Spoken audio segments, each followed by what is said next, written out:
بابو خان نے صفورہ کو بتایا کہ افشاں اور اشر وہاں پر بالکل آرام سے ہیں. وہ دونوں کچھ بھی نہیں بولتے بلکہ چپ چاپ بیٹھے رہتے ہیں, ایک دوسرے کا منہ دیکھتے رہتے ہیں.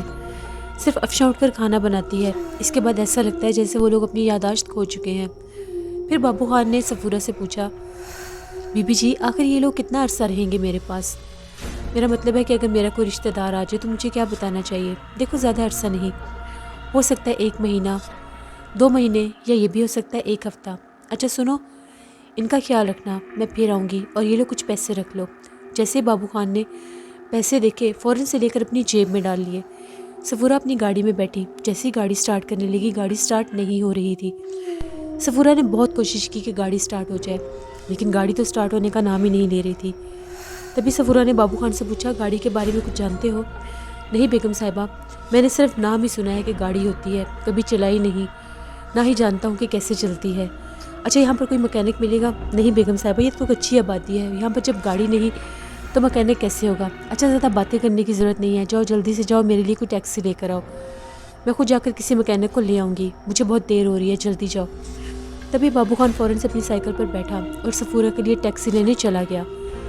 جیسے ہی بابو خان گیا, تھوڑی دیر کے بعد وہ ٹیکسی لے کر آ گیا. صفورہ نے دیکھا تو ٹیکسی ڈرائیور شکل سے بہت ہی زیادہ اوباش قسم کا انسان لگ رہا تھا. صفورہ نے اس کو کہا کہ بابو خان سے کہا کہ میں ابھی مکینک کو بھیجوں گی, وہ گاڑی ٹھیک کر کے گھر بھجوا دے گا, تم ذرا گاڑی کے پاس سے رکنا. تبھی وہ ٹیکسی میں بیٹھی اور ٹیکسی ڈرائیور کو کہنے لگی کہ مجھے فلاں جگہ پر جانا ہے. ٹیکسی ڈرائیور نے گاڑی چلانا شروع کر دی. اس نے صفورہ کے گاڑی میں بیٹھتے ساتھ ہی شیشے لاک کر دیے اور شہر والی سڑک پر جانے کے بجائے اس نے دوسری سڑک پر گاڑی ڈال دی. صفورہ نے کہا, ڈرائیور یہ تم کس طرف جا رہے ہو؟ میں نے تمہیں کسی اور طرف جانے کے لیے کہا ہے. جس پر ٹیکسی ڈرائیور نے کہا, بی بی جی یہاں سے بھی ایک راستہ آتا ہے, یہ راستہ بہت خراب ہے, میں آپ کو دوسرے راستے سے لے جا رہا ہوں. صفورہ چپ ہو گئی. تبھی ڈرائیور گاڑی چلاتا چلاتا اس کو ایک ویران سڑک پر لے آیا جس کے سامنے نمک کے کارخانے تھے. تبھی صفورہ نے پوچھا, میں پوچھتی ہوں تم کدھر لے کر جا رہے ہو مجھے؟ صفورہ کے دل میں تھوڑا سا ڈر آ گیا. تبھی ڈرائیور نے کہا, بس یہ پاس ہی نمک کی منڈی ہے, اس کے قریب ہمارا گھر ہے, مجھے اپنے گھر سے کوئی چیز اٹھانی ہے, بس 1 منٹ کا کام ہے. صفورہ نے کہا, تمہارا دماغ خراب ہو گیا ہے, نمک کی منڈی کے پاس کسی کا گھر نہیں ہے, یہاں پر کوئی آبادی نہیں ہے, دیکھو چپ چاپ گاڑی واپس لے لو. مگر ڈرائیور نے کوئی بات نہیں سنی. مکروہ چہرے کے ساتھ وہ مسکرانے لگ گیا اور گاڑی کو نمک کے کارخانے کی پچھلی طرف لے آیا جہاں پر بہت بڑی چوٹیاں تھیں, وہاں پر اور کوئی بھی نہیں تھا. تبھی اس نے گاڑی کو بریک لگائی اور کہنے لگا, معافی چاہتا ہوں, تم مجھے بہت زیادہ پسند آئی ہو, اسی لیے تمہیں یہاں پر لے کر آیا ہوں. میری بات مان لو, تم سے کرایہ بھی نہیں لوں گا, جہاں کہو گی چھوڑ بھی دوں گا, اور جب جب بلاؤ گی فوراً آ جاؤں گا. صفورہ نے کہا, اچھا ٹھیک ہے. تبھی صفورہ نے کہا, اس کو تو میں ابھی مزہ چکھاتی ہوں, یہ جو اپنی ناپاک خواہشیں پوری کرنا چاہتا ہے اس کو میں بھی ٹھیک کرتی ہوں. تبھی صفورہ گاڑی سے باہر نکلی اور کہنے لگی, اچھا تو تم یہ سب چاہتے ہو؟ اس نے کہا, ہاں میں یہی چاہتا ہوں. تبھی صفورہ اپنے ہاتھ ملنے لگ گئی اور صفورہ کے ہاتھوں سے بے پناہ بیر نیچے گرنے لگ گئے. تبھی صفورہ نے ڈرائیور سے کہا, یہ دیکھو میرے ہاتھوں سے کیا گر رہا ہے؟ ارے بی بی, تمہارے ہاتھوں میں سے اتنی زیادہ چونٹیاں کہاں سے گر رہی ہیں؟ یہ تمہیں کاٹ لیں گی, پاس آ کر دیکھو, یہ چونٹیاں نہیں ہیں, غور سے دیکھو. جیسے ٹیکسی ڈرائیور اس کے ہاتھوں کے پاس آیا تو وہاں پر چھوٹے چھوٹے ننھے جسم تھے. یہ کیا ہیں؟ یہ سب میرے بچے ہیں اور یہ بھی تمہیں مزہ چکھائیں گے. تبھی صفورہ نے ان کو حکم دیا تو وہ ڈرائیور کے اوپر لپک پڑے. انہوں نے ڈرائیور کا جسم نوچنا شروع کر دیا اپنے چھوٹے چھوٹے دانتوں کے ساتھ. اس کا پورا جسم ان لوگوں نے خون سے بھر دیا. وہ تڑپنے لگ گیا, اس کے حلق سے چیخیں نکل رہی تھیں. تبھی صفورہ نے کہا, تم جیسے درندوں کا یہی انجام ہونا چاہیے. اگر تمہارے جسم پر کوئی گوشت بچ گیا تو تمہاری قسمت, ورنہ تمہارا یہاں پر صرف ڈھانچہ ہی ملے گا. تبھی صفورہ نے گاڑی میں بیٹھ کر گاڑی کو سٹارٹ کیا اور وہاں سے نکل گئی. جیسے وہ نمک کے کارخانوں کے پاس سے گزری, پیچھے سے سڑک کافی لمبی تھی لیکن اس کو ڈرائیور آتا ہوا نہیں دکھائی دیا. تبھی اس نے سڑک کے کونے پر ٹیکسی کھڑی کر دی اور پیدل چلنے لگی. راستے میں اس کو ایک اور ٹیکسی ملی. پھر وہ ٹیکسی لے کر اپنے گھر کی طرف روانہ ہو گئی. گھر میں اس کے ماں باپ بہت زیادہ پریشان تھے. صفورہ کی ماں نیرہ کو بہت زیادہ دکھ ہوا تھا جو صفورہ نے اپنے باپ کے ساتھ برا سلوک کیا تھا. تبھی نیرہ نے کہا, ایک دفعہ یہ گھر آ لے, پھر میں پوچھتی ہوں آخر اس نے یہ حرکت کیوں کی. دوسری جانب ہارون نے کامران کو ساری بات بتانا چاہی. میں نے عجیب اور غریب خواب دیکھا ہے۔ اچھا سر، آپ کیسی باتیں کرتے ہیں؟ میں آپ کو بتاتا ہوں۔ میں رات کو 2 دفعہ آپ کے خیمے کے پاس آیا تھا اور میں نے دیکھا بھی تھا کہیں آپ جاگ نہ رہے ہو، لیکن آپ اپنے خیمے میں موجود نہیں تھے۔ کیا بات کرتے ہو کامران، یہ کیسے ممکن ہے؟ میں تو یہاں سے اٹھا ہی نہیں۔ میں سچ کہہ رہا ہوں، میں 2 دفعہ آپ کے خیمے کی طرف آیا تھا مگر آپ اپنے خیمے میں موجود نہیں تھے۔ اس کا مطلب ہے جو خواب میں نے دیکھا وہ ایسا ہی تھا جیسے حقیقت میں ہے۔ کیا میں حقیقت میں سہائے پور کے کھنڈرات میں گیا تھا؟ عجیب خواب تھا۔ کیا خواب تھا؟ میں ابھی تمہیں سناتا ہوں، پہلے ناشتہ کر لیتے ہیں۔ ہاں ٹھیک ہے، پہلے آپ ناشتہ کر لیجئے، اس کے بعد ہم لوگ یہاں سے چلیں گے۔ کہاں چلیں گے؟ پرانے سہائے پور کے کھنڈرات میں، وہیں سے ہمیں کوئی سراغ ملے گا۔ آخر ہمیں آپ کے بیوی اور بچے کو بھی ڈھونڈنا ہے۔ کامران، اگر تم میرے ساتھ آ جاؤ گے تو یہاں پر کام کون سنبھالے گا؟ آپ بے فکر رہیں، آپ نے مجھے دوست کہا ہے اور یہ آپ کی سب سے بڑی غلطی ہے۔ میں دوست کے لیے جان بھی گنوانے کے لیے تیار ہوں۔ وہ دوست ہی کیا جو دوست کے ساتھ اس کے مشکل میں کام نہ آئے۔ میں آپ کے ساتھ ہوں اور میں آپ کے ساتھ ہی چلوں گا۔ اس مشکل میں آپ کو اکیلے نہیں چھوڑ سکتا۔ میں نے اوورسیئر کو سارا کام سمجھا دیا ہے، اس کے علاوہ میں نے محکمے میں بھی اطلاع کر دی تھی۔ تبھی دونوں نے ناشتہ کیا۔ کامران نے جیپ سٹارٹ کی، ہارون اس کے ساتھ بیٹھ گیا۔ کامران نے کہا سر، آپ نے اپنے خواب کے بارے میں نہیں بتایا۔ تبھی ہارون نے کہا مجھے اپنا دوست بھی کہتے ہو اور سر بھی کہتے ہو۔ اب سر کہنا چھوڑ دو، میں تمہارا دوست ہوں۔ ٹھیک ہے ہارون، پھر مجھے بتاؤ تم نے کیا خواب دیکھا تھا؟ تبھی ہارون نے وہ سارا خواب کامران کو سنا دیا، جس میں وہ پرانے سہائے پور کے کھنڈروں میں گیا تھا جہاں پر بنجاروں کے خیموں کو آگ لگی ہوئی تھی۔ خاقان مہاراج نے بنجاروں کے سردار گوگی سے چندر بدن کو مانگا تھا۔ جب گوگی نے انکار کیا تو خاقان مہاراج نے خیموں میں آگ لگا دی، جس کے بعد بہت سے لوگ زندہ جل کر مر گئے اور وہ اس کے بعد چندر بدن کو وہاں سے اٹھا کر لے گیا۔ اور جس طرح سے گجراج نے ہارون پر حملے کیے تھے وہ بھی اس نے کامران کو بتائے۔ وہ بار بار یہی کہہ رہا تھا تمہارے شریر سے بھی اسی خاقان کی خوشبو آ رہی ہے۔ شاید اس کو ایسا لگا ہوگا کہ وہ بھی انسان ہی ہو، لیکن یہ عجیب بات ہے، میں تو نیند میں تھا، پھر میں وہاں پر کیسے پہنچا؟ پھر اس نے مجھے ایک حویلی دکھائی، تم جانتے ہو چندر بدن بھی اغوا ہو چکی ہے۔ تبھی کامران نے کہا مجھے لگتا ہے ہمیں سب سے پہلے ان کھنڈرات کی طرف جانا چاہیے، جا کر وہاں پر دیکھنا چاہیے کیا خیموں کے وہاں پر جلنے کا کوئی سراغ ملتا ہے۔ جیسے وہ لوگ پرانے سہائے پور کے کھنڈرات میں پہنچے تو کامران نے دیکھا وہاں پر کامران اور ہارون دیکھ رہے تھے کھنڈر ویسے کے ویسے ہی تھے۔ تبھی کامران نے ہارون سے پوچھا کس جگہ پر تھے وہ خیمے؟ یہاں سے بائیں جانب کی طرف مڑ لو۔ جیسے ہی کھنڈرات سے ہوتے ہوئے بائیں جانب کی طرف مڑے، سامنے ایک بہت وسیع میدان تھا۔ تبھی ہارون نے کہا بالکل یہاں پر اسی جگہ پر خیمے تھے۔ اتنے میں ہارون کے نمبر پر ایک کال آئی۔ جیسے ہی ہارون نے اٹینڈ کی، وہ ہارون کے اعلیٰ افسران کی کال تھی، جس پر انہوں نے یہ پوچھا ہارون صاحب خیریت تو ہے؟ سنا ہے آپ کے ساتھ کوئی معاملات درپیش آئے ہیں اور سہائے پور کے کھنڈرات میں بھی پرسرار واقعات ہوئے ہیں، آپ کی فیملی میں بھی کوئی مسئلہ چل رہا ہے؟ جس پر ہارون نے کہا جی سر، یہ بات بالکل ٹھیک ہے، میری فیملی میں بھی ایک پرابلم چل رہا ہے۔ اور یہاں پر سہائے پور کے کھنڈرات کے جب ہم لوگ یہاں پر کھدائی کر رہے تھے ایک مزار بھی ملا ہے۔ اس کے بعد بہت سے پرسرار واقعات ہوئے ہیں۔ دیکھیے سر، معذرت چاہتا ہوں، میں جاب نہیں کرنا چاہتا، میں یہ جاب چھوڑنا چاہتا ہوں۔ نہیں ہارون، آپ ہمارے ادارے کے بہت اچھے افسر ہیں، آپ اس طرح سے جاب نہیں چھوڑ سکتے۔ آپ جتنی لمبی چاہے چھٹی لے سکتے ہیں لیکن جاب نہیں چھوڑ سکتے۔ تبھی کامران نے کہا سر میں بھی ان کے ساتھ ہی ہوں، میں ان کا ساتھ نہیں چھوڑ سکتا۔ تبھی محکمے کے افسر نے کہا ٹھیک ہے، آپ دونوں بس اتنا کام کر لیجئے کہ ایک درخواست ٹائپ کر کے اپنے دستخط کر کے انہیں بھجوا دیجئے، جتنی چاہے چھٹی آپ لوگ لے سکتے ہیں۔ جیسے ہی آپ کے معاملات ٹھیک ہوں گے ہم دوبارہ سے پروجیکٹ پر کام کریں گے۔ ہارون نے اپنے اعلیٰ افسر کی بہت زیادہ دلجوئی کی اور کہنے لگا آپ کا بہت بہت شکریہ، جس پر اعلیٰ افسر نے کہا نہیں، آپ جیسے قابل افسران کے لیے محکمے کا بھی کوئی فرض بنتا ہے۔ تبھی فون بند ہو گیا۔ ہارون اور کامران نے اس میدان کا چپا چپا چھان مارا، لیکن وہاں پر نہ تو کسی خیمے اور نہ ہی کسی انسان کے جلنے کا کوئی سراغ تھا۔ آخر یہ سب کیا ہے؟ مجھے تو لگتا ہے یہ کوئی آسیبی چکر ہے، پتہ نہیں، میں نہیں جانتا آخر وہ لوگ کہاں چلے گئے ہیں، کون افشاں اور اشر کو گھر سے لے جا سکتا ہے۔ تبھی کامران نے ہارون سے کہا اس بارے میں ہمیں کچھ نہ کچھ تو کرنا ہی ہوگا، ہاتھ پر ہاتھ رکھ کے تو نہیں بیٹھ سکتے، چاہے کچھ بھی ہو، جیسے کیسے کر کے انہیں ڈھونڈنا تو ہوگا۔ دوسری جانب سفورہ جب گھر پہنچی تو سفورہ کے ماں باپ بہت زیادہ پریشان تھے۔ سفورہ گھر میں داخل ہوئی تو سفورہ کی ماں نے بڑے سخت لہجے میں کہا سفورہ ادھر آؤ۔ سفورہ نے جیسے اپنی ماں کی آواز سنی تو کہنے لگی آج میری شامت آئی ہوئی ہے، ممی تو آج بہت زیادہ غصے میں ہے۔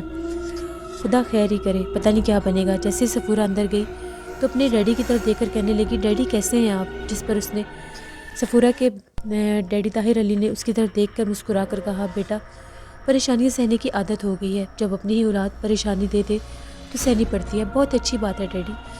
تبھی نیرا نے کہا تمہیں شرم آنی چاہیے، اپنے باپ کو مصیبت میں ڈال کر آئی تھی، تمہیں شرم نہیں آتی؟ تمہیں ہمیں اس لیے پیدا کیا تھا، آخر کس جرم کی سزا دے رہی ہو تم ہمیں؟ تبھی سفورہ نے کہا بس کریں ممی ڈیڈی، آپ لوگ کیسی باتیں کرتے ہیں؟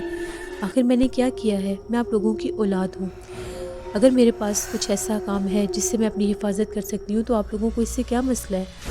تم جانتی ہو تم اپنا ایمان کھو بیٹھی ہو، غلاستیں کھاتی پھرتی ہو۔ ہاں جو آپ کے لیے غلاست ہے وہ میرے لیے دنیا کی سب سے اچھی چیز ہے، وہ بہت زیادہ اچھی چیز ہے جو میں کھاتی ہوں، اس سے مجھے امر شکتیاں ملتی ہیں۔ اپنی بکواس بند کرو، تم نے اپنا ایمان کھو دیا ہے۔ نہیں میں تو کالی دیوی کی پجارن ہوں، لعنت ہو تم پر، مسلمان گھرانے میں پیدا ہونے کے بعد تم ایسی باتیں کر رہی ہو۔ ارے آپ لوگ کیا جانیں، جو لوگ جادو سیکھتے ہیں وہ کالی دیوی کے ہی پجاری بن جاتے ہیں۔ دیکھیے نیرا بیگم، آخر نہ جانے ہم سے کون سے گناہ کی سزا ہوئی ہے جس کے بدلے میں ہماری بیٹی ایسی ہو گئی ہے، یہ سزا ہمیں بھگتنی پڑے گی۔ دیکھیے ڈیڈی آپ میرا کچھ بھی نہیں بگاڑ سکتے، اگر آپ میرے سے مقابلہ کرنا چاہتے ہیں تو کر کے دیکھ لیجئے۔ آپ نہیں جانتے میرے پاس کیسی کیسی شکتیاں ہیں۔ جب میں آپ کو چھوڑ کر وہاں سے نکلی تھی تو میری گاڑی خراب ہو گئی، آپ جانتے ہیں میں ایک ٹیکسی ڈرائیور کے ساتھ آ رہی تھی جس کی نیت مجھ پر خراب ہو گئی۔ اس سے پہلے وہ میری عزت کو داغدار کرتا میں نے اس کو مار دیا۔ یقین کریے نمک کے کارخانوں کے پیچھے اس کا ڈھانچہ ملے گا۔ کیا تم نے قتل کیا ہے؟ آخر آپ لوگ کیا سمجھتے ہیں اپنے آپ کو؟ میں نے قتل نہیں کیا، اپنی آبرو بچائی ہے، اپنی عزت بچائی ہے۔ میرے پاس آبرو ہے، ایمان اگر نہیں بھی ہے تو کیا ہوا؟ تب اس کی ماں نے کہا تمہیں شرم آنی چاہیے، تم قاتلہ بھی بن گئی۔ ہاں بن گئی قاتلہ، پہلا قتل میں نے لندن میں ہی کیا تھا، پرشاد نامی آدمی کا۔ اس نے بھی میرے ساتھ بدسلوکی کرنی چاہی تھی تو میرے ہاتھوں مارا گیا۔ تب مجھے ٹنڈن گوپال مہاراج نے ہی بچایا تھا، انہوں نے مجھے وردان دیا، نئی شکتی دی۔ آج میرے پاس ایسی شکتی ہے کہ آپ سوچ بھی نہیں سکتے۔ آپ کا کوئی بھی دشمن ہے تو مجھے صرف اس کا نام بتائیے، اس کو میں آپ کے قدموں میں لے کر آؤں گی، معافیاں مانگیں گے آپ سے۔ جس پر دونوں میاں بیوی نے یہ کہا بس کر دو، چلی جاؤ، ہم تمہاری شکل بھی نہیں دیکھنا چاہتے، تم انسان نہیں رہی، تم ایک حیوان بن چکی ہو، شیطان کے پجاری ہو تم، چلی جاؤ یہاں سے۔ تبھی وہ پاؤں پٹکتی ہوئی وہاں سے چلی گئی۔ تبھی نیرا نے اپنے شوہر طاہر علی سے کہا ہمیں اس کا کچھ کرنا ہوگا، آخر ہم کیا کر سکتے ہیں؟ ہم کچھ نہیں کر سکتے، میرا بس چلے تو میں اس کو جان سے مار دوں۔ نہیں یہ ہماری اکلوتی اولاد ہے۔ آپ ایسا کریے، جس ملک میں ہم رہتے ہیں یہاں پر شیطانوں سے بچنے کے لیے بہت بڑے بڑے پیر فقیر بھی ہیں، آپ کسی عامل کو ڈھونڈیے جو جادو کا توڑ جانتے ہوں۔ ہاں اب مجھے یہی کرنا ہوگا، میں یہاں پر کسی کو جانتا تو نہیں لیکن یہ کوشش کرنی پڑے گی۔ اگلے دن طاہر علی اپنی گاڑی لے کر شہر کی سڑکوں پر مارے پھر رہے تھے، کہیں کوئی عامل، کہیں کوئی پیر فقیر مل جائے، لیکن وہ کسی کو نہیں جانتے تھے۔ پھر اچانک سے انہوں نے گاڑی ایک کچی سڑک پر ڈال لی۔ جب وہاں پر جا رہے تھے تو سامنے ایک بورڈ نظر آیا، ایک بہت بڑے درخت کے پیچھے ایک حجرہ سا نظر آیا جس کے اوپر لکھا ہوا تھا بابا دلہا پیر، جادو ٹونے سے بچنے کے لیے رابطہ کریں، ہر مشکل کا حل ملے گا۔ وہ بہت خوش ہوئے۔ جیسے طاہر علی صاحب وہاں پر پہنچے، وہاں پر جگہ جگہ پر چھوٹے چھوٹے خیمے لگے ہوئے تھے، سامنے ایک بہت بڑا دلان نما حصہ تھا جس میں ایک کمرہ تھا، وہاں پر ایک تخت تھا۔ وہ اپنی گاڑی سے نکل کر جیسے خیموں کے پاس آئے، سیاہ لباس میں ایک آدمی آیا اور کہنے لگا تیری مشکلوں کا حل کرنے کے لیے بابا نے تجھے خود بلایا ہے، ایسا کر سامنے جا کر درخت کے نیچے کھڑا ہو جا، ابھی تجھے بلا لیں گے۔ طاہر علی صاحب بہت زیادہ حیران ہو گئے، ان کو کیسے پتہ چلا؟ تبھی 5 منٹ کے بعد وہ آدمی دوبارہ آیا اور آ کر یہ کہنے لگا تمہیں بابا نے بلایا ہے، جلدی آؤ۔ جیسے ہی طاہر علی صاحب اس دلان کو کراس کر کے آگے گئے، سامنے ایک بہت بڑا حجرہ تھا، اس کے اندر داخل ہوئے تو کمرے کے اندر ہرن کی کھال تھی، اس کے اوپر ایک آدمی بیٹھا تھا، ایک بہت قداور شخص جس کے چہرے کے اوپر سہرا بندھا ہوا تھا۔ جیسے طاہر علی صاحب وہاں پر گئے، وہ کہنے لگا آؤ، آ جاؤ، تمہاری مدد کی جائے گی، اسی لیے تمہیں بلایا گیا ہے۔ جیسے ہی طاہر علی صاحب وہاں پر بیٹھے، کہنے لگے میں بہت مجبور ہوں، میری مدد کیجیے۔ تبھی بابا دلہا نے کہا دیکھو مجھے بتانے کی ضرورت نہیں، میں سب کچھ جانتا ہوں، تمہاری ایک بیٹی ہے